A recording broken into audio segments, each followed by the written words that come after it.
Дали братот на премиерот Зоран Заев, Вице Заев е јавна личност? На колку фирми е собственик и управител? Во колку фирми има удел и акции? Едно рочиште, а во околу половина час два спротивни одговори од братот на премиерот на државата. Вака беше денеска во граѓанскиот суд. На рочиштето каде Вице Заев го тужи потпредседателот на ВМРО ДПМН Александар Николовски, оти го навредил и го болела главата кога го слушал во една прилика на телевизија. Вице Заев прво кажа дека е бил 100% собственик и управител на две фирми, Total Engineering и Total Electric, а акции имал во само уште две, во Струмица. За подоцна кога напрашен на Николовски дали има удели во фирмите Dravas Engineering, Sara Engineering и Sara Јавор, да каже дека има акции, но нивниот број бил помал од 20%. Николовски праша дали фирмите на Заеви имале профит во минатите 2 години, зашто доби одговор дека имало, но тој бил во рамките на маргините.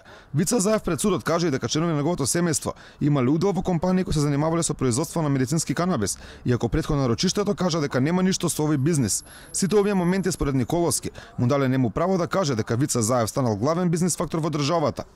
Самото денешно рочиште покажа дека е целосно безпредметна тужбата и дека нема поента зошто е поднесена и е целосен, како што кажав, нонсенс. Се утврди денес во ова рочиште е дека истиот е собственик на повеќе компании од она што е познато во јавност.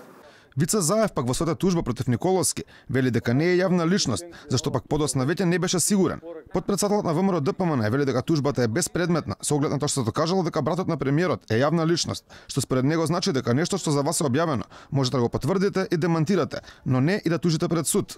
Не знам дали постои дефиниција за јавна личност, јас лично сметам дека не сум јавна личност. А ако е ваша перцепција дека сум, еве, прифаќам да сум, но тоа не му дава за право никому да фрла разни сценарии да прави, да креира лажни вести и така.